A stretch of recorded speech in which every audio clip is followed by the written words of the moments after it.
Rolling. Let's do it up. Rolling. Cool. And guys, we're back. We're here. And we've got a guest here today. Hello. Hello. This is Marco from Amongst the Giants, everybody. Hello, everybody. Hello. How are you? Good. I guess no one could wave back, but Yeah, it's the people behind the camera. They're all Josh behind the right camera now. And everybody behind. He's just laughing there. It's great. But dude, it's been a minute since I last saw you. Yeah. Was that Uprise about a month and a half ago? How long have you been shooting Uprise? This was my first year. Oh, it was your first year doing it. Okay, cool. So I reached out to Uprise actually about like the start of the year. I'm like reaching out to all these Christian festivals to be like, hey, can I be a part of like a media team or something like that? And somehow I don't know if you know the organizers of Uprise, Scott, by chance? I know. Yeah. Scotty. Yeah, Bubba. Scotty. Bubba. Yeah, Bubba. So I reached out and he got back to me like instantly. He's like, dude, love your work. We don't pay and everything for photographers and that, but love your work. Would love to have you out. And I'm like, wow. And then dude actually brought me out. That's cool, man. And I got to actually shoot the festival. Got to shoot you guys. They flew you out and stuff? They flew me out. Wow, that was that's my, awesome. in a sense, payment. Was like, flown out, got the hotel. And that's awesome. Which was cool. So I wanted to actually see you guys for like years, man. Oh, really? Yeah. It was like my first actual time. I'm like, wow, no joke, I did not think I would ever get to see you guys live. Oh, really? Well, yeah, because why would you guys come out to Canada? Actually, I guess I can't say this. We actually have something that we're coming here for next year. Okay. We haven't announced it yet. All I heard was from, I think, Brian. It's Brian, right? Brian. Brian, he mentioned to me that you guys are coming to Canada. I don't know. He know. did? Okay. He mentioned to me. He didn't tell me. He didn't say it was confirmed yet, though. Yeah, so, it's not like it seems like it's going to happen. Okay. You know? Cool. Well, that's why I say you guys should tour across Canada. We would love to. It's hard, man. Yeah. You know, getting up that far, it's like it had to make sense. Yeah. You know, so. Well, that's the thing. You're already coming here. Why not route it to? We would love that. It's just just a lot of things have to kind of fall in place. You know, you gotta, because I think like we'd be flying up. We need to get a vehicle. We need to, like all that stuff and that. All stuff the logistics. Very expensive for a very tiny band. Well, yeah, you guys are so. from Florida. Yeah, so he still lives in Florida. I live in Nashville. Oh, okay. You know, so, typically, like, he, if it's for, like, a one-off, he'll fly up to me and we'll go off wherever, you know. But if it's, like, a long tour, we have an RV down there that we bring up. Oh, no way. Yeah, but I don't think we're going to bring, I don't think we bring that. Come on, it's an RV. South Florida all the way up, dude, that would be, oh, my gosh. That would be so hard. How much would you, like... Well, gas would be expensive. I don't even want to think about it. Dude. Like that would. What was the longest like tour you've ever done, Marco? Ever? This one's pretty long. This one's about the one that I'm on right now is about a 2-month stretch. The longest I've probably been out straight without being home is probably about 2.5, 3 months. So wow. Yeah, give or take. Yeah. You know. Yeah, you've been. I try not to do that too often because I don't. You don't like. Do you like touring? I love touring. It's just one of those things that like having breaks in between I think is very, very important, especially when you've been doing it now. Right. I've been touring now almost 10 years. So it's been about 9 or so. Of course, you're not with Amongst the Giants right now. So who are you touring with? I'm currently touring with a guy named Kurt Dimer. We're opening up for Sebastian Bach. Cool. You may know him as the singer for Skid Row. Oh, really? You know, that's he's not with them anymore, but like that's what he's most known for, and it's been a fantastic tour. Damn. It's been really, really great.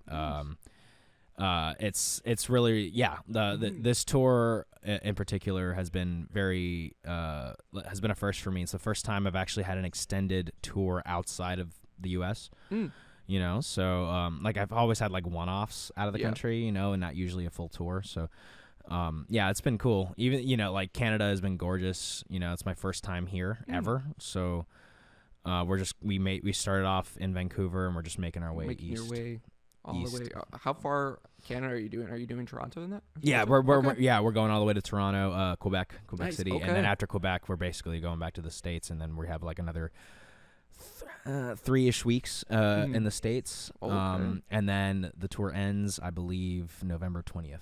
Ooh, okay, so you might hit snow. I'm sure we will. Yeah, you're gonna I'm sure we will. Yeah, I'm sure. You know, we saw the light. I saw the lights the other day. Oh, you did? Very, very random. Nice. I was up at like 4 a.m. I was just watching TV in the front lounge. We were in transit. Mm-hmm. I think we were driving from Kelowna to somewhere else. I forgot where we were going. Yeah. And to Calgary. That's where we were going. On the way to Calgary, and it was like 4 a.m. and I guess we were kind of like in between, and it was very, very dark, no light pollution outside, and my bus driver was like, "Hey, come outside." I was like, "Oh, I think I know what this is," because I'm like a lights enthusiast. Like I've always wanted to see the lights, and that was the first time I got to see them, and I was like, "Oh my gosh, wow, this is incredible." You know, it was just like a chance thing. You know, I figure you guys see them sometimes here. Dude, we see them quite often, right? Okay, Josh? I figure you do. We do. Like, it's an ongoing thing in winter. Like, if you just go up a little bit north, you'll see lights. Oh my gosh, just dude. a little bit of like countryside. Like, you just have to go outside the city in maybe like 10 minutes, 20 minutes. Man. Winter, you're gonna see them like quite often. Dude, I have an app that tells me. Yeah. I have an app because like. It's just like that was like a bucket list thing for me, you know, and I saw, and it was gorgeous, like, you know, but I could tell that it wasn't like the best it could be. I could just see, it was like the sky was breathing. It was really, really cool. I was like, whoa, this is crazy. What colors were it wasn't like a lot of crazy colors. Oh, really? I saw like some greens and some purples, you know, but it wasn't like super, you know, like I got some pictures. They're not great pictures, but it's enough for my memories. No. But yeah, like I was like, oh, hopefully I'll see them again while I'm here. You know, You might. I think there's a chance. I think there's a shot. Yeah, you know, it's been more ongoing than usual actually. Like you don't typically see northern lights. Like we had it actually in summertime a few times. I think, right, Josh? Cool, Didn't man. we have it in summer? Yeah, we had it. We had it a few times, which is it's been a weird year for this actually. That's like my thing, man. Yeah. I love that. Do they not come in Nashville? No. Wait, no. No. Okay, never mind. No, the States, it's very rare. Okay. Like it's like there were some people seeing them in like Mississippi, which is rare. Like that, and it was like some crazy geostorm, and that was the last few days. My friend who lives in Jersey saw them, and it was gorgeous. And he's like, I've never seen this. You know, it like never goes that far south ever. I thought it would, honestly, with the, I guess maybe I'm just in the States, really the only place you can. I mean. The northernmost states, maybe. Yeah, like Minnesota and that. Yeah, but like, like us, unless you're going to like Alaska or something, you know, like you won't really see them. Are you doing any tours in Alaska? I did one show in Alaska with Disciple, a few years ago. Nice. How was that? It was awesome, dude. The lights were there, but I couldn't see them because it was cloudy. So I was there for a few days. I was pretty bummed. I was pretty bummed, but it was gorgeous. No, Alaska was cool. We just played a show in Anchorage. You know, cool. like there's not a whole lot of places to play in Alaska. There's basically Anchorage and what is it, Fairbanks? I think. Maybe I'm not educated on Alaska. Yeah. There's not a whole lot of places to play in Alaska. Okay. So there's like one city, one town. Pretty much. Yeah. Pretty much. Yeah. Dang. So you're touring with Sebastian, right? So how did I ask you how do you land this week? Oh, that's right. I guess we went on. Yeah, we went off on a tangent. That's good. That's fine. Yeah. Basically, so the gig, the guy I'm playing for is a guy named Kurt Dimer. He's a cool dude. Yeah. I like him a lot.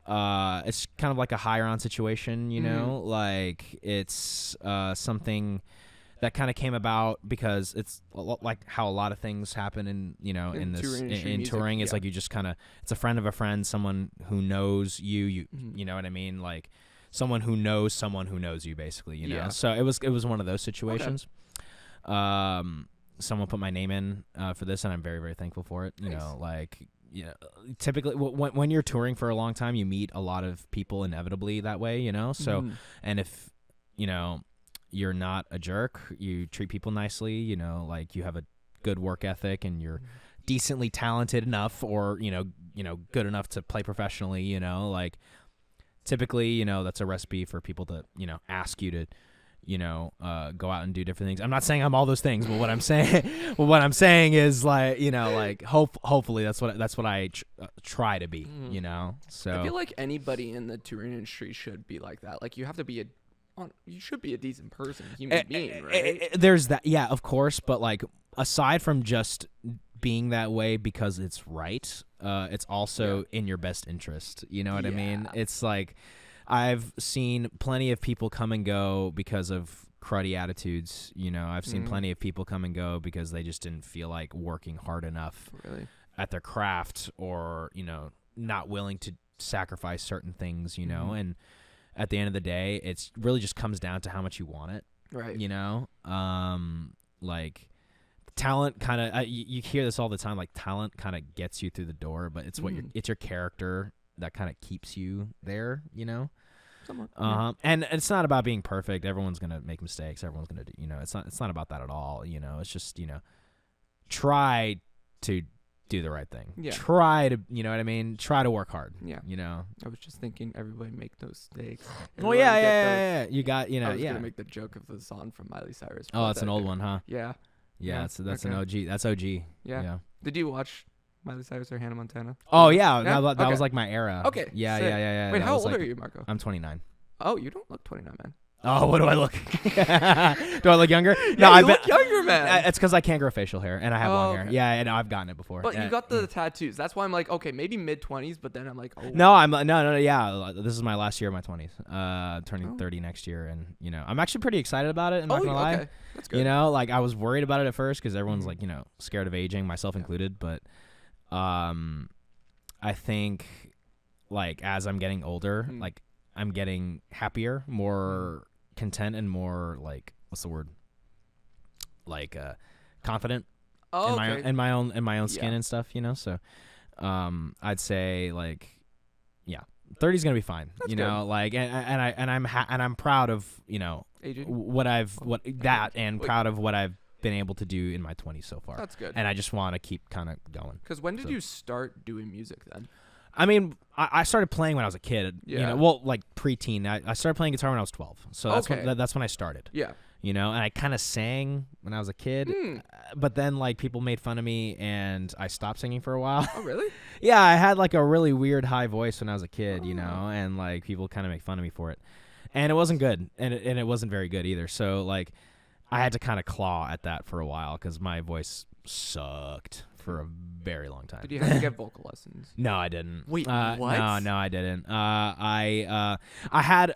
Don't get me wrong. Like I had a lot of people around me who were very good and like kind of like helped build me up, and I pick their brain and. Surrounded by people who can really sing, your things are going to rub off on you for sure. Right. But as far as formal lessons for voice, no. I took formal lessons for guitar. Okay. And drums, but not for voice. Wow. And you sit in Amongst the Giants. I do. It's really good. Thanks, so I'm man. like, how are you? That's great that you didn't have to learn then. I had to. Well, I mean, like, dude. If I showed you some of the early stuff, it was garbage. Like even on the first record, like my vocals, like. It's funny because I was just listening to like some of the old stems of our. So I was like, oh my gosh, I sound like such a baby, And it wasn't even that long ago. It was like maybe 4 or 5 years ago. 4 or 5 years ago. Yeah, when you guys dropped it? Yeah. So like my scream was different. Everything about my voice just felt so different. I was still figuring it out. Yeah. Like because I had pretty much just sang worship music up to that point, mainly because like growing up in church. Yeah. I always listened to metal, always played metal, but I never like explored like the metal rock and roll part of my voice until a bit later maybe and like it was just like it was different. It was bad, honestly. Like I'm proud of the first record, but I listened back to the stems. I was like, ooh, I'm not a huge fan of the way I performed some of those takes. Yeah. Was there like any like tracks that you wish that you didn't make off that first record? Like I didn't like we didn't release. Well, you wish that you didn't make because of like your voice that you're like I hear what you're saying. I would say I do kind of wish and this is the first time I'm probably saying this is like I do wish we held off on a full length record. I wish we started with an EP. Personally. As proud as I am of that first record, I'm extraordinarily proud of it. We put a lot of work into it, and my producer at the Jeremy Holderfield, we worked tirelessly on those parts. You know what I mean? Like I'm really proud of it musically, especially. Right. Because like that was sort of like we're going to throw everything in the kitchen sink at this record. You know what I mean? Yeah. And I'm proud of how it came out. Especially the writing. But I do wish like we spent more time rolling things out because I just feel like inevitably, especially with a new band, when you have a full-length record,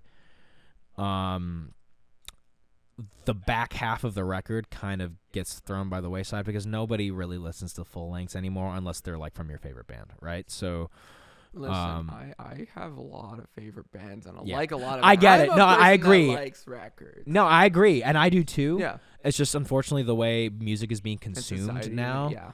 It's just changing, right? Yeah. So you're always grasping for somebody's attention. So why would you throw 10 to 12 tracks all at once when you could scatter them out? when you can scatter them out, put more content behind that. So that's kind of the way I think about it right now. It's good. That's why that's why the second release was an EP, because we're like, we don't want to, and even dropping 6 songs at once might have been too much. Now don't get me wrong, I'm extraordinarily proud of that EP. That was a really good EP. We did I think Kellen did a fantastic job. I think we really, really worked. You knocked it out of the park. Yeah, so for those of you who don't know, Kellen from a band called Memphis Mayfire wrote, produced, and mixed that record. That's crazy. Yeah, he's a beast. He's incredible. Good friend, you know. And like I was just talking to him about it recently, actually. Like he was like, "Man, that was a really good record." I was like, "Dude, I know." Like we kind of, it's one of those things like. It's not about like, oh, nobody heard it. People did hear it. Yeah. It's not that. It's just like you kind of, it's like, man, you know, you want more. Yeah, it's like, man, I wish, you know, like certain things happened a different way, you know what I mean? But at the end of the day, it's like the songs I think are great. Yeah. You know, I'm very, very proud of it. I'm proud that, you know, like it's a representation of us, of me, of Brian. Really, I mean, the only band members are me and Brian, you know? So like it's very representative of us. And we went into a little bit of a different direction on that second record anyway, on purpose. Yeah. That's why like the music is probably a little bit less complicated than the first record. Okay. You know, wanted it to be a little bit more vocally driven. That makes sense. Yeah, looking back at it, I'm like, yeah, that one was more harder compared to the EP. It was more, the first one was more techie, I would say. Yeah. You know what I mean? Yeah. You know, it was like basically like, I wrote a lot of those songs when I was in college. Oh, really? Yeah. Like we wrote a lot of those parts and all that stuff while in our like early 20s. You know, so like it was basically like all the ideas we had through, you know, late teenage years to early 20s, and we put it all on a record and threw it all at once. Was Amongst the Giants your first band then? No. Okay. No. I've been like, I mean, I've played in bands throughout high school, but like my first touring band was a different band that doesn't exist anymore. The way that all this happened was that one tour. I was 18 years old. Oh, wow. Yeah, I was fresh out of high school, and we went on tour with Seventh Day Slumber, and Jeremy. That's how I met Jeremy. Jeremy Holderfield. I would not be touring if it wasn't for that man. Okay.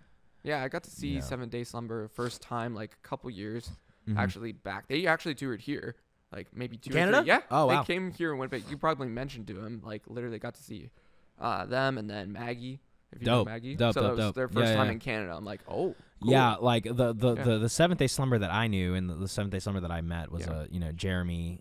Jeremy was their guitar player, and him and I, like after that first tour, just kind of kept in touch. Yeah. And he put my name in for a lot of stuff. Oh, really?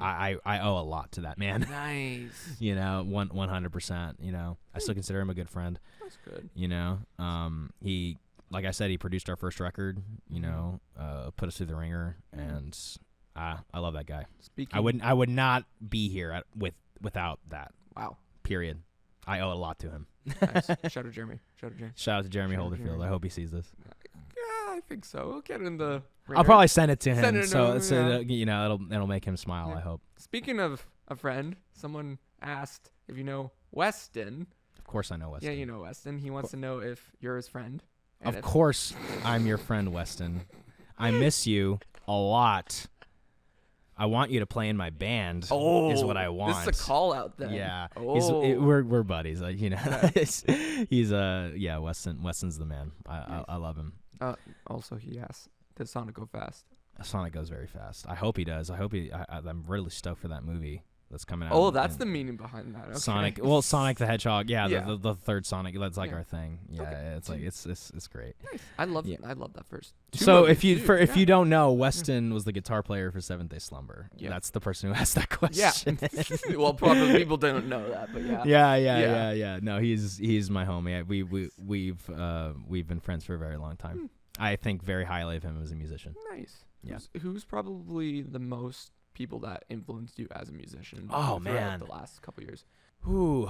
Well, I mean, growing up, I know you said the last couple of years, but it's a cumulative effect. Yeah. So I would say, like, growing up, like, I remember I can't believe I'm saying this, but like my first rock band that I saw that like kind of changed my I wouldn't say changed my life, but like turned me on to like any kind of like live heavy music was probably Skillet. Okay. Which is interesting because I didn't really continue listening to them after pretty much the Comatose record. Yeah. Not that it's not great; it's all great. You know, just I progressively got heavier and heavier. So there's a journey here. Basically, like I saw them at Rock the Universe in Orlando when I was like 11 or something, and I was like, oh my gosh, this is heavy. To me, it was heavy at the time. But at that time. Yeah, at the time. And then that kind of progressed. You know, I started listening to Disturbed. I started listening to some older, like Metallica, Pantera and stuff. I was like, oh, this is really, really cool. I got Guitar Hero, and I remember hearing, like, all the music there. I was like, this is dope, you know? And I was, like, really into the game. And then finally I was like, I think I want to learn how to play guitar, you know? And then I started taking lessons when I was 12. And I was listening to a lot of different people. I was introduced to Avenged Sevenfold, and that was a game changer for me. Avenged Sevenfold was a big deal for me. Still is. That's one of my favorite bands. I think they're incredible. Bullet for My Valentine. And then finally I was introduced to metalcore through August Burns Red, and that was sort of the tipping point for me. How old were you when you found August Burns Red? 14. 14? Okay. I was 14. Nice. And I remember watching the Composure music video, and I was like, "Whoa, this is like no singing." And at first, I didn't know if I liked it. Oh, really? You know, at first I was like, "No singing, I don't know about that." You know, and then finally I was like, "Oh no, this is dope. No, this is really, really cool." And then I saw them. You know, I remember I saw the Homesick tour with them. It was A Day to Remember, and August Burns Red was direct support. Enter Shikari and some local opener. I forgot. And life changing. I was like, this is what I wanted, you know, like I was like, I can do this. I know I can do this, you know, like, so that's kind of like the tipping point. Yeah. It was like cumulative, you know, and I was introduced to even more progressive music, like Between the Buried and Me, and like, you know, Protest the Hero, and like, and I was like, oh my gosh, like this is really, really good. Gojira, I've gotten into more Gojira lately, you know, but like, hearing all these bands, I was like, oh my gosh, I love this. You know, this is really, really good. But I also like really strong melodies, you know, and I really like strong choruses and stuff like that. I like hooks. I like song structure to a degree. Half the time, usually. I like it when I like it when the song's really good. Yeah. You know, like, but yeah, Memphis Mayfire was another one. Okay. You know, like I remember seeing them at Warped Tour 2013. I was a senior in high school. And yep, and they're coming back. Oh yeah, I hope. They've been saying that for years. I know they just announced a few shows, but it's like, is it back? Let's see. You know what I mean? I'd like, give me more shows first. Yeah, you know? A lot of people are complaining. There's not more shows. The price of it. There's. You can I kind of guess that the price would probably go up. You know, as we're just living in different times. Yeah. I remember I saw Metallica for like $120 something general admission, like back in 2018 or something like that. And that's psycho now. You can't get anything close to that. I just bought Evanescence coming here next week. I bought 110, 112 really? Pit. That's incredible, actually. Actually, like their concert tickets were actually decent. Like that's 70, 60 bucks, around 200. Maybe people are. I guess. It depends on the. I guess the promoter. Yeah, it depends on the location too. You know. Yeah. But I think people are. You know, I think they're getting the hint where like, you know, ticket sales might, depending on certain tours, are just kind of taking hits, and they're like, you know, maybe we shouldn't be charging this much. You know, because some of them were getting ridiculous. I remember I tried to buy like Under Oath tickets or like Sleep Token tickets, and they were like crazy expensive. I'm like, what's going on? And it's not every venue. Nope. You know what I mean? It's not. I don't attribute it. It's not the bands. No. At least I don't think it is. I don't know how it goes that high up. You know what I mean? It depends. Like it's an ongoing issue I've heard in the music scene. Like there's certain bands that have actually overcharged that I've heard. Who was it I was talking to? Ooh, there was a metal band. Which metal band am I thinking of? Maybe it was Sleep Token, actually. Like people were like kind of freaking out about the Sleep Token. No, yeah, I remember seeing the Sleep Token tickets. I was like, "What? Are you serious?" And then it just there's a lot of variation too, you know. And I love Sleep Token. I love all that stuff. But like I think like, just because like inflation has kind of hit everything. Yeah. You know what I mean? You know, it's like it doesn't have to hit everything. Maybe, you know, like at least that hard. You know, like slowly but surely. You know, like it's just silly. You know what I mean? Like I refuse, like for a band that I really like, I refuse to pay anything more than like top dollar, like maybe $125, $150 for a ticket. I just won't do it. Yeah. You know, I don't care how much I like the band. Yeah. It's just like I'll see them another time. Yeah. The only bands I will out of my way will pay like somewhat decent would be Nickelback and Breaking Benjamin. No, well, yeah. Those are good choices. You know, because like at the top level like that, you know, you're kind of gonna have to kind pay of top dollar. Yeah, it's gonna be top dollar compared to like going to like a local venue, or not even a local venue, like going to your like a concert venue that like a lot of touring bands go to. You know, like those they're usually comparable prices where it's like, okay, yeah, that's not bad. Not bad. You know what I mean? I'm sure making it, hopefully because everyone's got to make money. You know, everyone's got to make a living. You know, so it's not about like, no, you're not allowed to make money. It's just like, hey man, you know, like. And you get into like what is it, merch cuts and all that. Oh, don't even get me started, dude. Don't even get me started. You know. Hey, like, we could get into that rabbit hole, Marco. Oh man, dude. Like, listen, it's hard because like a lot of them, like a lot of the time, I understand, you know what I mean, but there are some splits and some cuts where I'm just like, you're like triple dipping. I'm like confused. Well, it depends on it really depends on that is very venue individual. Okay. Like it's not every, but there's some where it's like, really here you're asking for a 35% merch cut for here, really? Don't get me started. There's a couple venues here that are even locally. That's psychotic, man. Dude, it's brutal. Well, I'm not gonna call up venues, but like guys, work on your merch cuts and everything. Yeah, bring them down, or just I don't know. It's hard, man, because like, listen, if you're getting paid really nicely on the front end, you're getting a really nice guarantee. Okay, absolutely. You know, make some money on the back end. That's fine. You know, but. Bro, like I've seen somewhere I was like that's outrageous. Like, are you for it's like robbery, especially for touring bands, because like at the end of the day, even bands that are like mid-level, you know, like I've heard they're not getting rich out here. They're you know still what I mean? struggling mid-level. They're not getting rich out here, man. You know what I mean? They're it's very much a grind, and it only gets harder. If the economy takes a hit, everyone takes a hit, including us. Especially the performance industry takes a very big hit, you know, because that's like the first thing that people stop going to typically, right? You know, like I would imagine. Yeah. You know, like when things get hard, it's like, oh, it's too expensive. I don't know. Like, it's not like people are, you know what I mean? Like, it's not like we're not essential workers, you know what I mean? If that makes sense.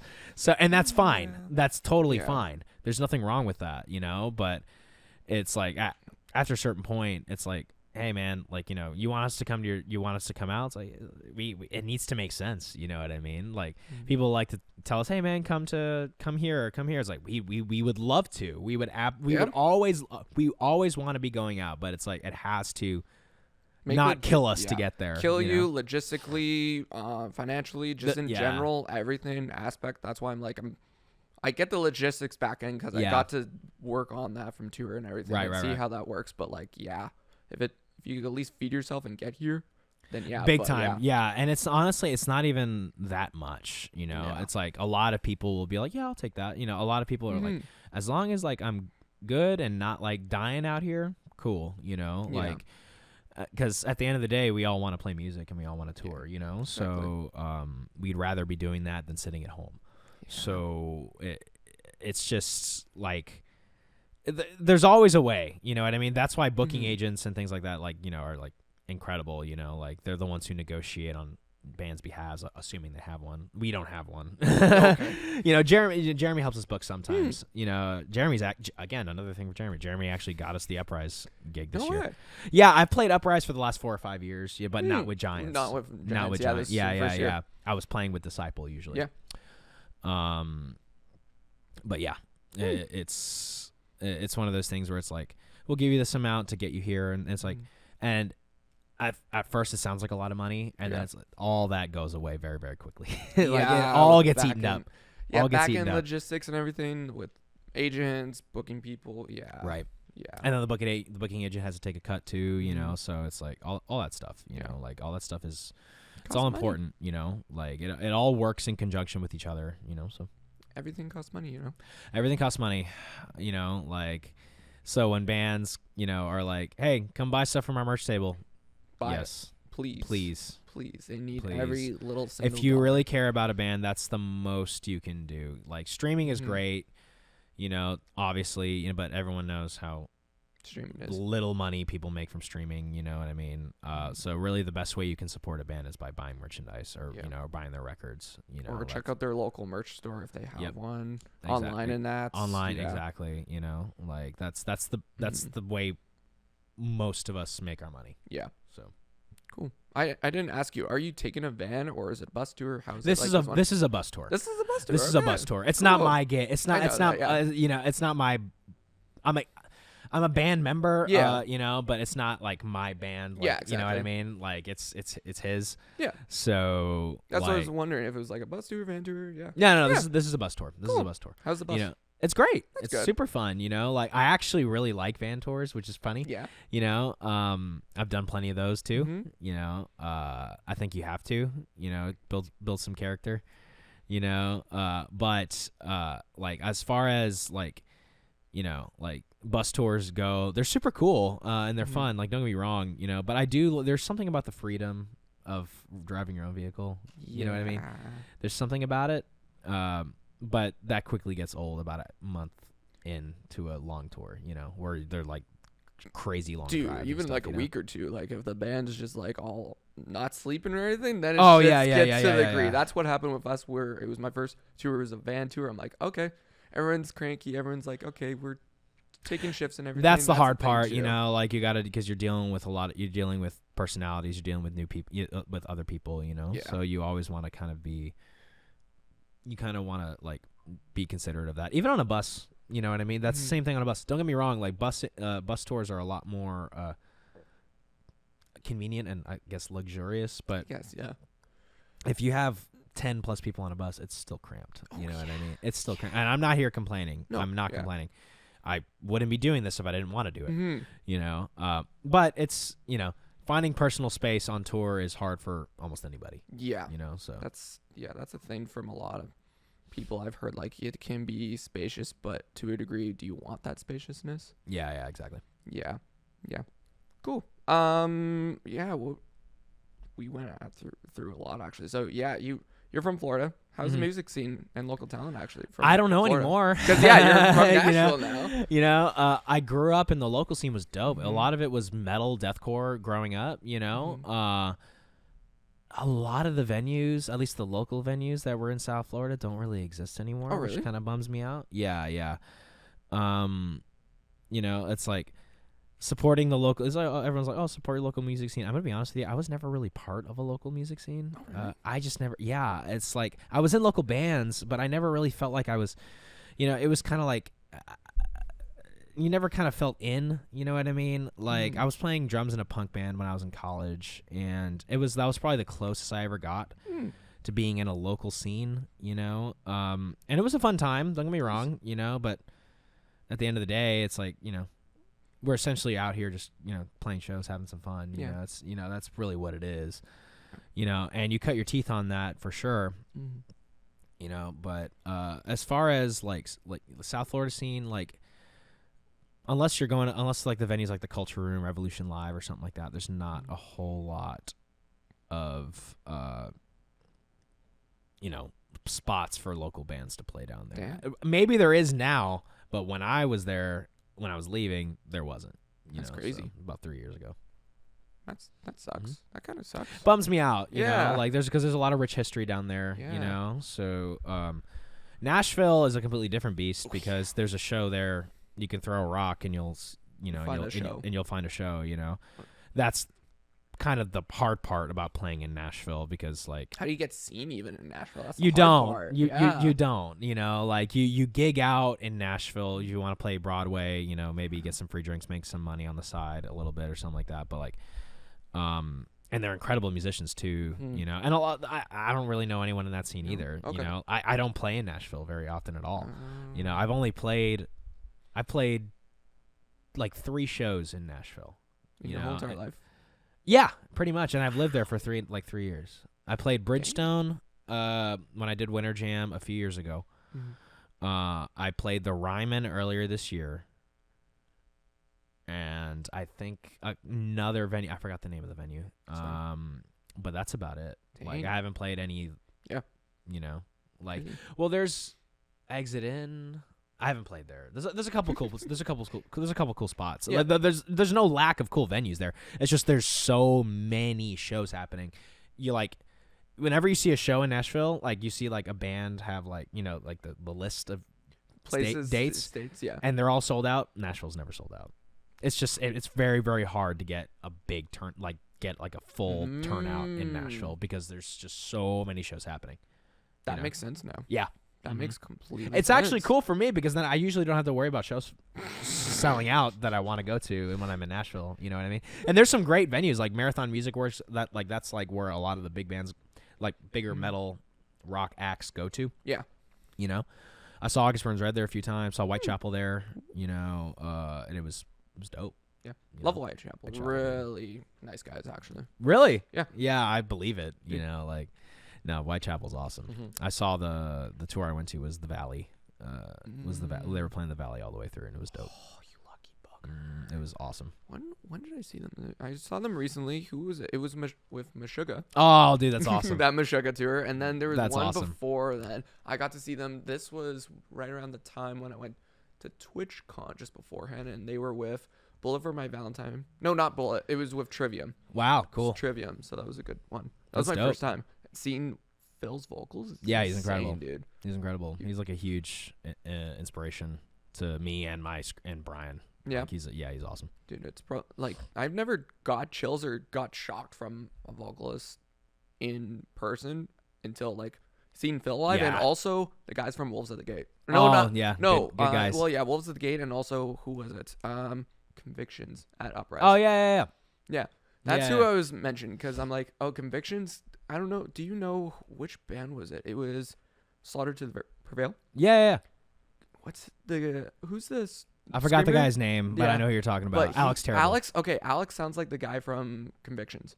Oh, really? Dude, like when I heard it, because I got to see Slaughter here like recently, like the last year or two. Yeah, wow. Mike's got great vocals. Mike has like similar vocals, like screams wise to Alex. Yeah, he's got a beefy scream. He's really good. I saw him fill in for August Burns Red. That was really funny. Yeah, he did a few shows with them. No way. Did you tour with them at that time? Me? No. No. Me, okay. No. I was just going to see August Burns Red, and he just happened to be filling in.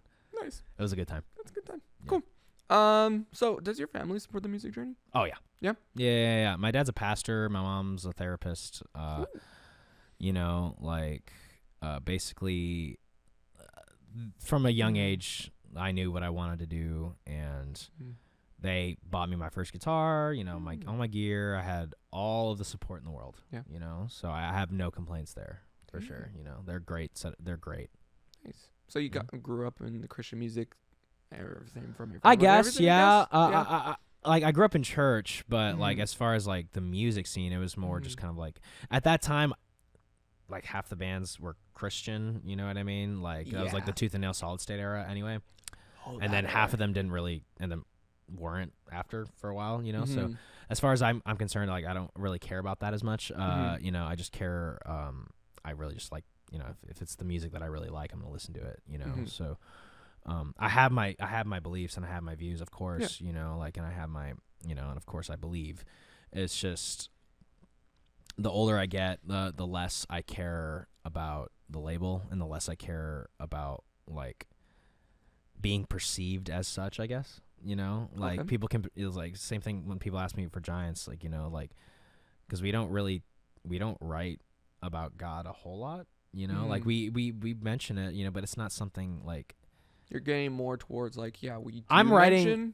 I'm I'm writing more about my personal experiences. Okay. You know what I mean? Like, good. and my stuff, you know? So, and a lot of the times the lens comes across, you know, like there's faith that comes through there, you know, there's God, there's a lot of different things that, you know, a lot of like subjects that are kind of touched on. But listen, here's the thing, like at the end of the day, I was just talking to somebody about this yesterday, like a few days ago, like at the end of the day, man, like I don't want to be taking myself too seriously. Right. I think like music at the end of the day is entertainment. It's Right. fun, like it can be inspirational. It can, Yeah. it can elicit things. And when it does, it's very special. And of course it's done that for me, but not everything that I do say, play needs to be some profound statement on such and such. I don't No. believe Yeah. in that. You know what I mean?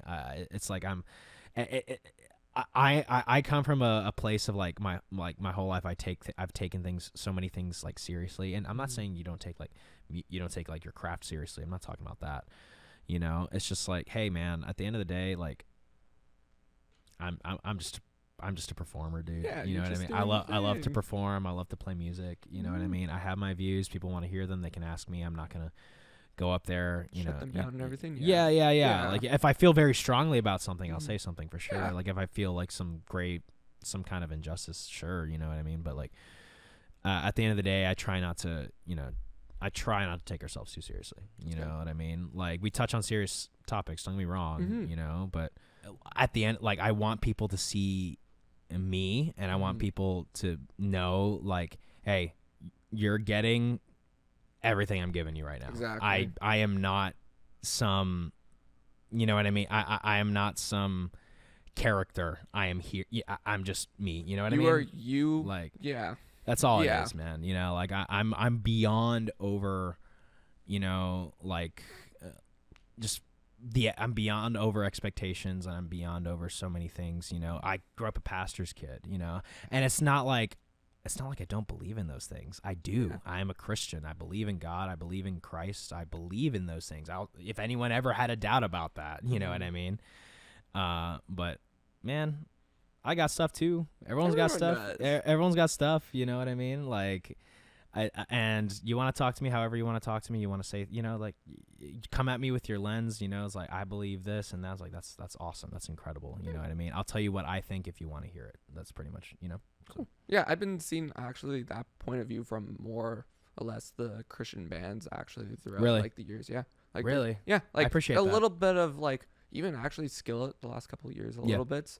Disciple, I've been seeing that as well too. Disciple's amazing. Yeah, I played with them for 4 years. Exactly. They're some of my best friends in the world. I love them, and they're a genuine group of people. You know what I mean? Like, Kevin, what you see on stage is what you get. Yeah. That is who that man is, and he is an incredible man, incredible mentor, incredible friend.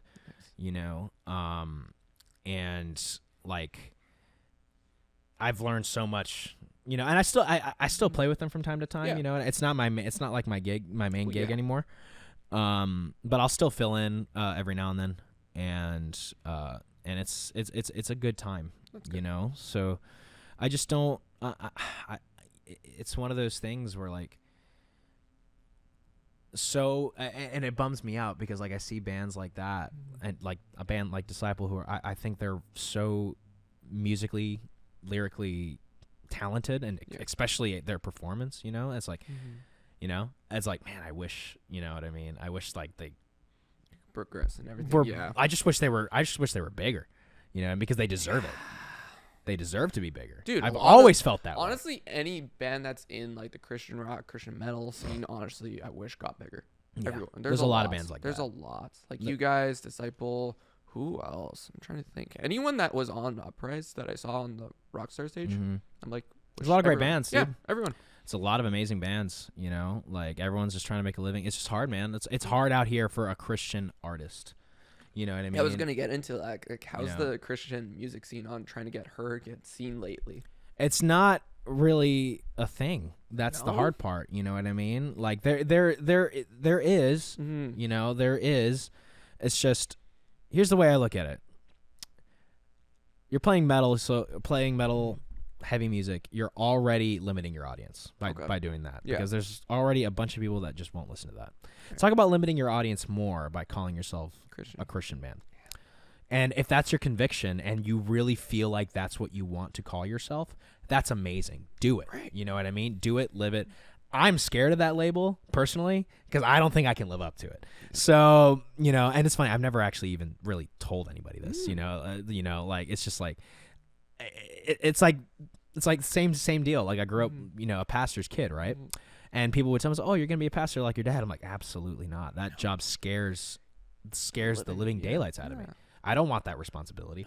You know what I mean? I just want, like I want to be as genuine as I can, and I want to be able to just, just kind of be me and, all that stuff. But yeah, it's for as far as like being heard and being seen as a faith-based artist, like unless it's like CCM, like there's not really a big ceiling for you. You know what I mean? Unfortunately. And it really is a bummer because there's a lot of incredible bands. Oh yeah. A lot of really, really incredible bands. And I've met many of them, and a lot of them are able to kind of break away from it and, find something else. You know what I mean? Yeah. Some people lean into it and find success there too. True.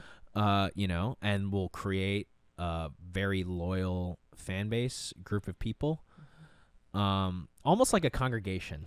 It's like, I remember talking to my dad about that, it's like almost like, it's not quite the same, but it's like you're shepherding a flock almost, you know what I mean? And it's like a different, it's a different type of thing. But I think with Christian bands, like, like half the bands I grew up listening to had that label, right? So like, how many of them are still around? Not so many, and it bums me out because I loved all of those bands. You know what I mean?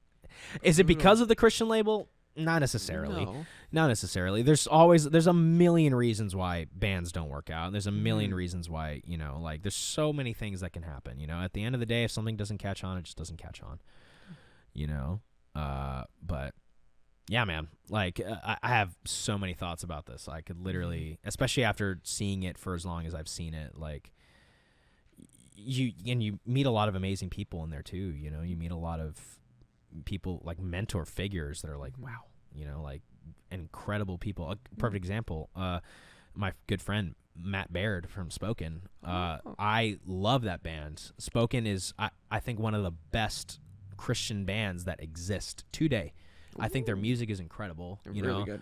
Yeah, no, and Matt is a very good friend of mine, and he's like a mentor figure to me. He took me out on tour. I played for them back fresh out of college. Oh, wow. Yeah, no and I come in every now.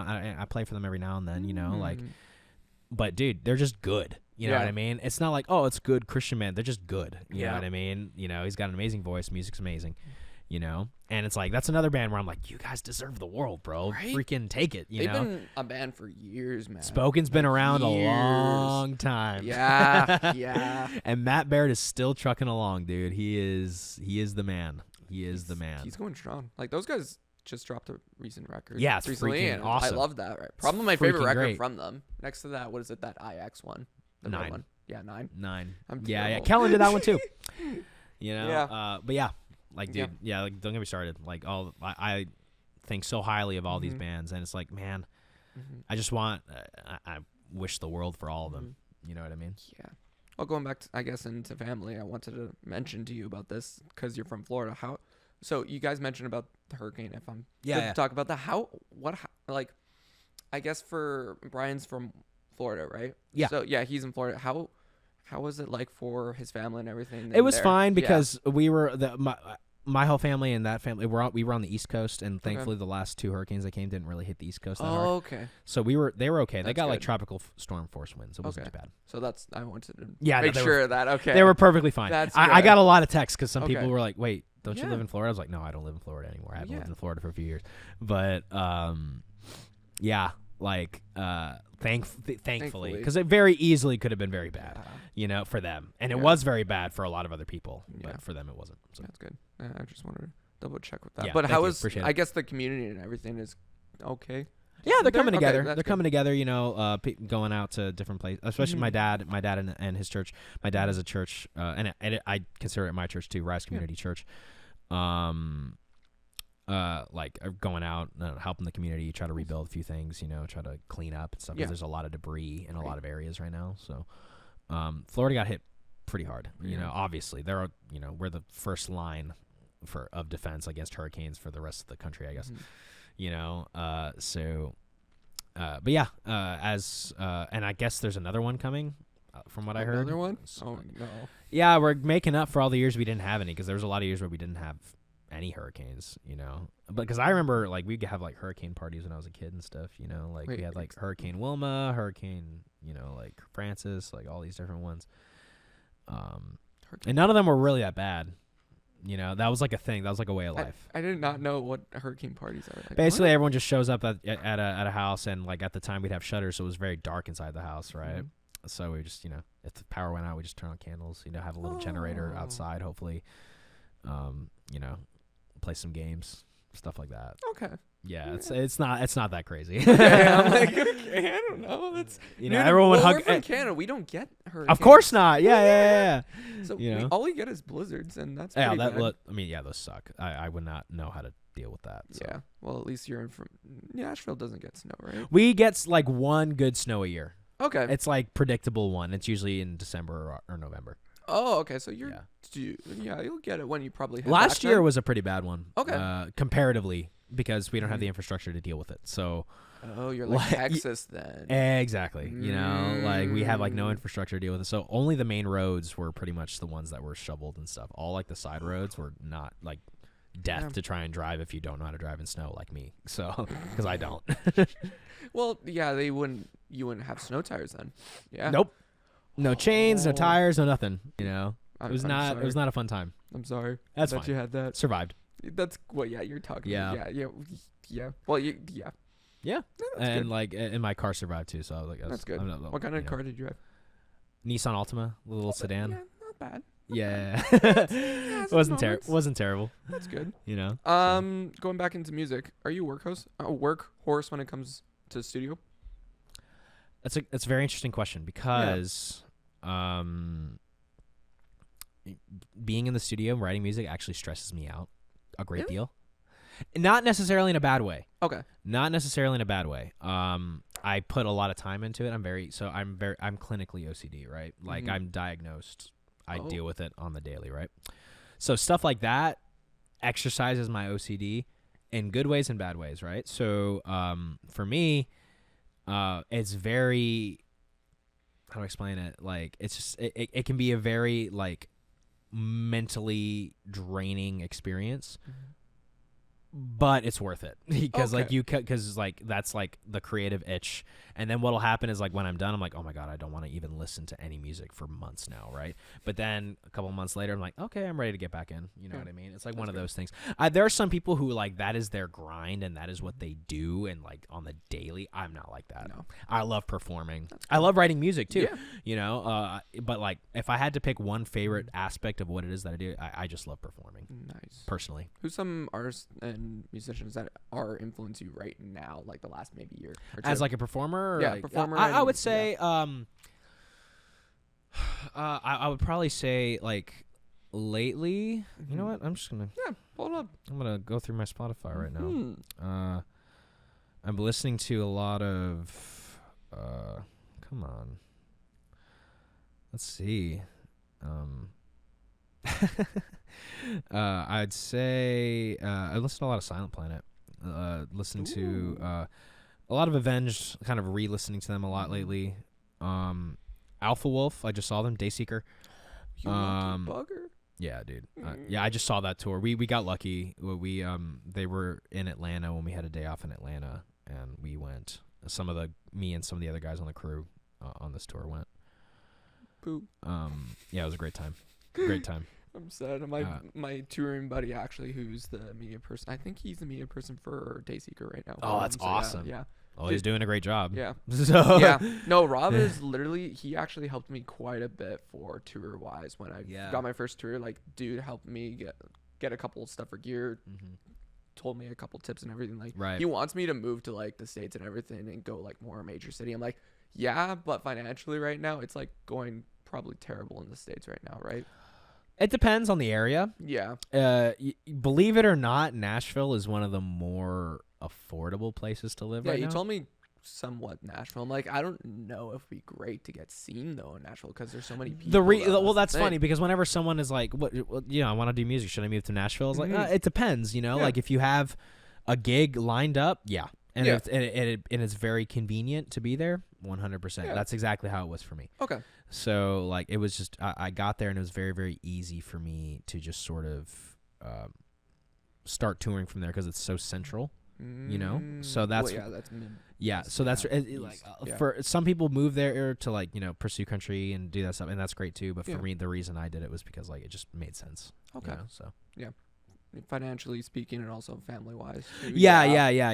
Like it just I already had a gig lined up, and I was already traveling to Nashville very often already. So I was like, I'm just going to move here. This doesn't make sense. Driving here from South Florida is a pain in the butt because it's like 13, 14 hours. Like 13, 14 hours. Yeah, it's a long drive. I've done that drive many times. All-nighters, I've done that before. I don't do that anymore, but I used to. That's good. But dang. So I did talk to Brian briefly at Uprise about new music. Are you guys working on anything? Yes. Okay. Right now we're just demoing stuff, but hopefully I think we're trying to get into the studio sometime in December. Oh, okay. So just we're probably just gonna be working on singles, not like a full length or like and kind of build up to an EP again. Okay. I think. Got some ideas already, So we're working on it. That's good. Like after this tour, that's probably where my brain's gonna go. That and relaxation after tour being you need the a holidays. Break. Yeah. And but like it'll be holidays, Christmas time and everything. Yeah, exactly. At that time, get a little break for December and then work back into it in January. Exactly. Yeah, because I don't know what's happening in January yet. So So excited about the new music. You need to. I always suggest this to bands, and everyone's like, I never thought of this, or you probably thought of it back in your mind. Acoustic stuff. We have wanted to mess with that for a while. It's just. What's it called? Stripped down or something. Yeah, we just never got around to it. It's very, very possible. We've done acoustic sets, Brian and I. We've done that. And we actually really like how some of the songs come across because not all songs can kind of come. All of our songs can come across acoustically, But we do like how some of them can. And we do think that there are certain ones that would go over really, really well. So we're that's definitely something that we would like to do at some point. So maybe 2025. Who knows? Yeah. No, I mean I can't imagine it'd be that hard to do it. So. No. Yeah, you get like acoustic guitar, get a drum box, or get like some, hire out someone for the studio and everything, and that, Yeah, I want it to be a vibe for sure. I'd want it to be like get it set right and everything. Yeah. I just don't want it to be corny, you know what I mean? Because a lot of bands do, and I think it's a little corny. Yeah. Depending on the song, I think it has to really work, really, really work well. You want to know my pet peeve when it comes to acoustic stuff? Like I've talked to this. I actually. Back in COVID around this time, if you follow Bad Omens, right? Yeah, of course. Okay. So around that time, Noah was live streaming a lot on Twitch. I was very hard into like talking to him and everything. And that's when they were working on the acoustic EP around that time. Gave him advice, and me and him were going back and forth on Twitch and everything about this. I'm a person, when they work, anybody that works on acoustic stuff, I hate hearing breaths in the song. Really? Interesting. Yeah. Because it's just like hard. Like you hear acoustics on, and then they go like it's stripped down and everything, and then you hear every breath every odd time. Unfortunately, like unless you're cutting that out post, there's not a whole lot you can do about it. Or bring it down a bit. That's all I could really do. Like in post, if it's live, there's no way around it. Live, no. Like I meant like in like a post. Oh yeah, no. Yeah, studio wise, yeah. Yeah, no, I actually agree. Like I don't want to hear a whole lot of breaths. Like over the top. You know, I agree. Yeah, the one song particularly that got me to hate it was Nickelback, If I Ever Cared. Oh, really? Yeah. Yeah, like I guess they had like an acoustic version of it that is just dude is like has like a lot of like breathing takes. Breathing, and stuff. Yeah, that's rough. Yeah, it can be distracting, especially if you're thinking about it. Like it can be pretty distracting so for someone like me, OCD and everything. I'd be like, when it comes to that, it's like breath, yeah, for sure. Breathing. No, I agree. Yeah. So touring, do you have any plans for touring with Amongst the Giants maybe next year? Hopefully, that's the goal. Yeah. That's the goal. We're always kind of on the lookout for it. We're always having our ears peeled for something, for a good opportunity. You know what I mean? Because we want something that'll make sense for us. So. Yeah, I'd say like we have some shows planned for sure, but like as far as like full on tours, nothing solid yet. Yeah. But like. When's the last time you guys did a full-on solid tour? Solid probably tour. last year. Last year? Okay. Yeah, probably last year. Nice. Cool. Yeah. If you could pick any song on the internet that you wish that you got to make, what would it be, Mark? Oh man, like any song ever? Yeah, any song ever. Let me think. Yep. I'm trying to think of like a song that would be like all encompassing for me, where that like checks all the boxes for me. I'd probably say I'm leaning towards what's that song? It's by Dayseeker. I'm on the road, losing track of days. When we pull away. What's that song that goes? Is it on the new record? No. Older It's on Sleep Talk. It's on Sleep Talk. Oh, it's on Sleep. I've never Burial Plot. Dude, Burial Plot is Burial such a Plot. good That's the song. one. I wish I wrote that song. I think that chorus is genius. You know, I think that whole record's genius. There's not a single song on the record I don't like. Yeah, that was a good record. But I got introduced to them by Dark Sun. But seriously? Yeah. Wow. Well, no, I listened to some songs from Sleep Talk, but like I was not like too keen on Dayseeker around that time. But then they released that acoustic or stripped back record. That's when I'm like, oh, interesting. Dope. Yeah, I remember hearing Sleep Talk and I was like, holy cow, this is good. Yeah, and then once they stripped it down, I'm like, okay, this is a band I could get into. And then they dropped Dark Sun. I'm like, this is an amazing band. Yeah, dude, they're incredible. And I just saw them and they sounded amazing. Yeah, you know, got to see them a few years ago. I'm like, dang. I've seen them twice now. Live, their live sound is pretty dang good. Yeah, you know, so yeah, man. Yeah, cool. What's some artists that you hope to work with in the future? Oh, all of them. I'd say, I mean, there's some bands that I want to cross off my touring bucket list for sure. Yeah. August Burns Red is one of them for sure. Love to tour. Everyone says Slipknot. Obviously, Slipknot would be great. Disturbed is a big one. Yeah, I mean, Bring Me the Horizon would be awesome. That'd be cool. You know, like in any capacity, whether it's my band or I'm playing for some other band. I don't know. You know what I mean? Yeah. Like it's one of those things that like there's things I want to cross off my list. You know, tour bucket list. Yeah, you guys were on my bucket list to see live, and I'm awesome, like, no dude. way, I love that. It, so cool. I love that, man. I really appreciate that. You know, whenever someone gives, you know, Giants some love, that always makes me happy because it's like it's very affirming. Yeah. Because we do pour a lot of love into it. You know, like it's just hard because a lot of my work consists of playing for other people. You know, so it's like. People are like, well, what about Giants? I'm like, Giants is great. I love it. It's like, that's like my love, you know, but I got to survive, you know? Yeah, I'm with you. Like, you know? It's touring. That's the thing. You're a tour musician. You're a musician in general. It's hard out. Out here. But I'm always you rest assured, like, Giants will never die. Like, it'll never stop. You know, that's a good reinsurance here. It'll never it'll never die. It'll always be there as long as me and Brian are alive. It will exist. Amazing. You know what I mean? It will exist in some capacity. That's it's good. like we're never gonna like call it quits. It's just one of those things where like, sometimes I might take the back burner on sometimes, and then what I'm hoping for at some point is that it becomes the main main focus, you know, and it be great. Does everything, you know, and I won't have to worry about anything else. That's what I would love, right? You know what I mean? So. How would you think to go about that? Dude, there's breaking a band, dude. Do you have a year to talk about it? Like it's like breaking a band. There's so many things that need to go right. You know, the stars need to align. You have to be. I was about to say you have to be good, but that's not always true. Unfortunately, that's in a personal opinion, you know. You guys are good. I think we are, yeah. But what I mean is, like, a lot of the times, like, bands that kind of break through, I'm like, really, this band? Okay, all right, cool. Yeah, there's. You know what I mean? I've heard like, some musicians. I'm like, how did you guys get big? How did you get there? Yeah.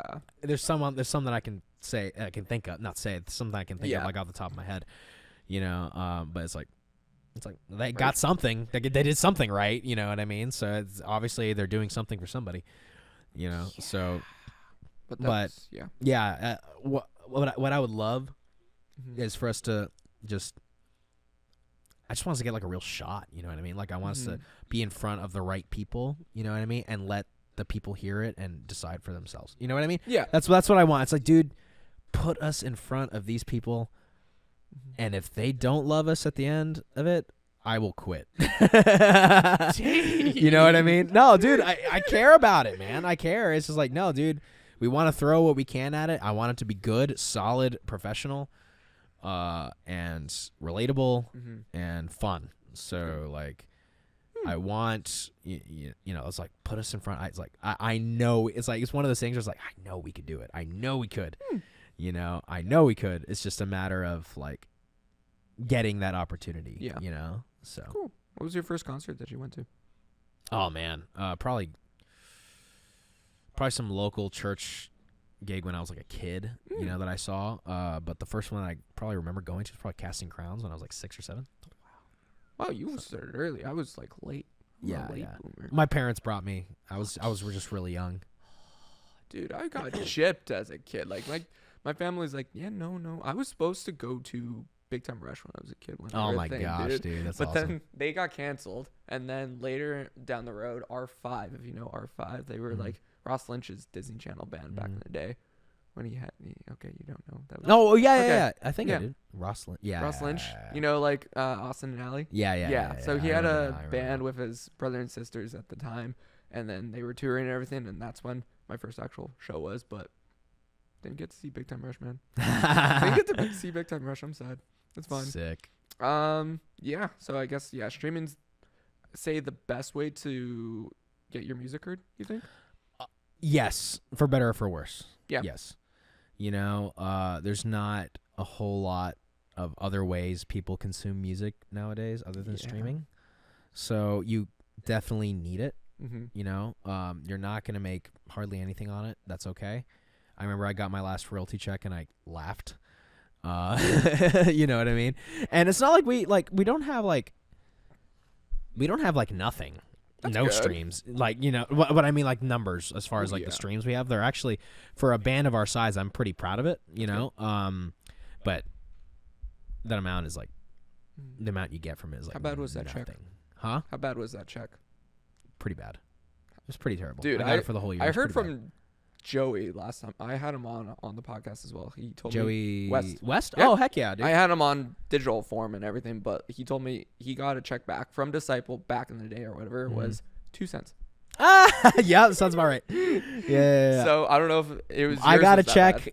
for everything that I've been a part of, as far as streaming, for the whole year. $30, $40. Yeah, I've seen checks like that before. Yeah. It's there's worse. There's worse. But that's for the whole year. Okay, So, looking at that, then yeah. You know what I mean? So it's like I looked at it, I was like, oh, this will get me a nice, you know, maybe some groceries once. A good McDonald's meal. Exactly, Yeah. you know. Listen, any amount is great, but like compare it to like how it used to be, you know what I mean? Like you have a hit song, you know, and you make a lot of money through whatever avenues, but now with streaming it's a fraction of a cent per stream, you know, so it's like it's a tiny fraction of a cent, you know. So you can make you can have like millions and millions of streams and not make anything, you know, because like you got to think about how it's distributed too, because unless you own everything, you know, there are cuts, you know what I mean, that go to the producer, that go to the label, that go to this, that, you know what I mean? So it's the like band, exactly. So at the end of the day, it's all, you know. Yeah. What do you do when you're off time? When you're not doing music?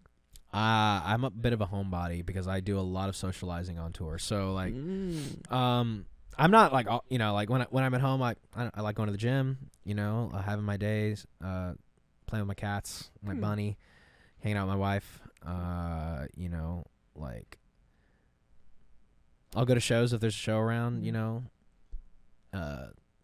it's enjoy some food, that I like, you know, like not a whole lot. I just try to, I really try to just kind of take in that taking rest. in the moments. Yeah, that I can. I love taking vacations. I am a vacationer. It doesn't happen very often anymore. I try to fly, you know, Ellie out as often as I can, but those aren't really vacations. Those are really sort of, you know, Getaway-ish. It's like you, it's like work vacation kind of situation, you know. It's still great. You get to you still get to travel and see cool places, you know. But for the most part, it's like pretty much just, like when I'm at home, I just try to turn my brain off a little bit, just try to get into a little bit of a healthier routine than when I'm on tour, you know. Nice. If you could have your listeners and fans remember one thing about yourself, Marco. What do you want? Me? Yeah, about you. What do you want them to remember you by? I want them to remember, like, dude, I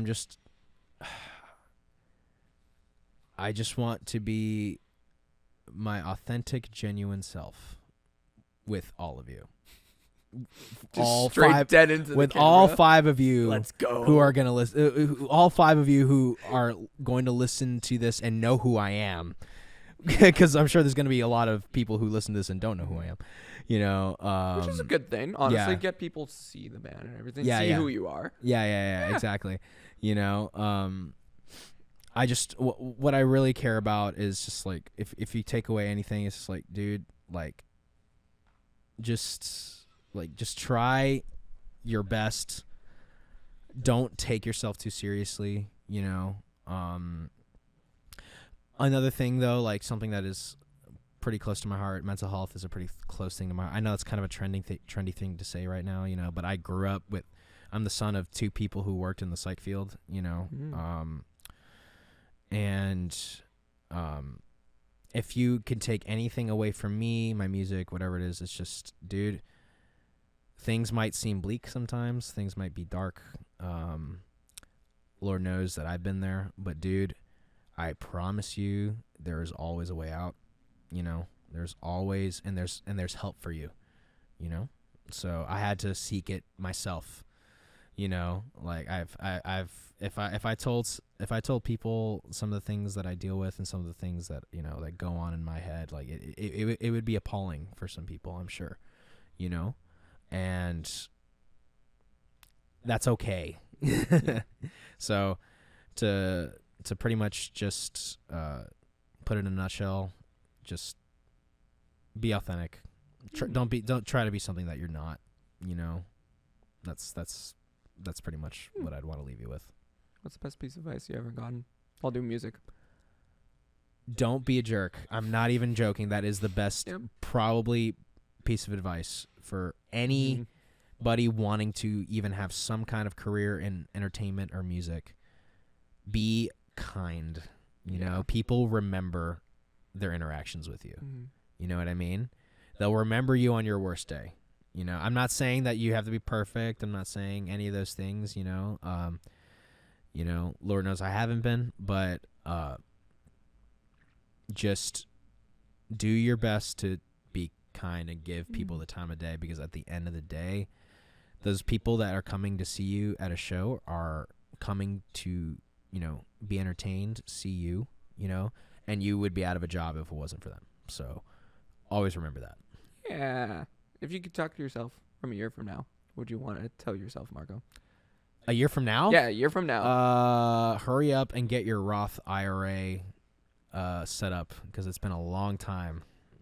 Explain to me about that. It's just like my investment stuff. Investment stuff. If I haven't already done it a year from now, I'll be like, dude, what are you doing? What are you doing with your life? But yeah, no, nice. That's a joke. But yeah, nice. That's a good joke. I like that. Cool.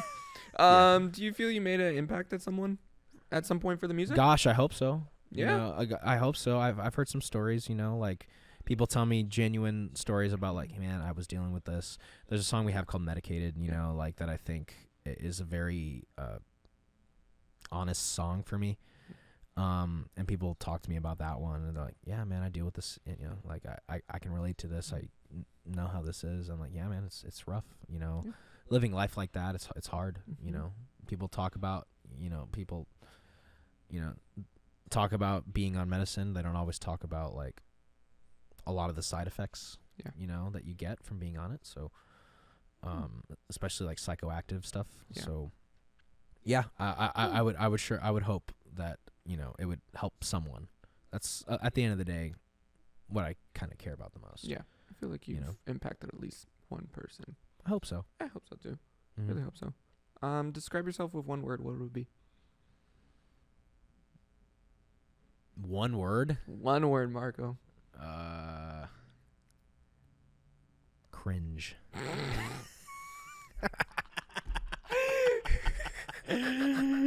I don't know, dude. I don't know, dude. I don't know, bro. I'll tell you what I would want it to be. Okay. Which is genuine. But I think cringe is a more accurate. Why cringe though? So many reasons. So many reasons. You know? I need at least some kind of Well, reason I mean, cringe. I don't know, dude. It's like Yeah. There we go. There you go, you know. I don't know, man. I think some of my humor is pretty cringe. It's good humor. It's okay. No, I don't know if it's good. You know, like it's some people like it, some people don't. You know, but yeah. I would just have to say probably, you know, my humor, my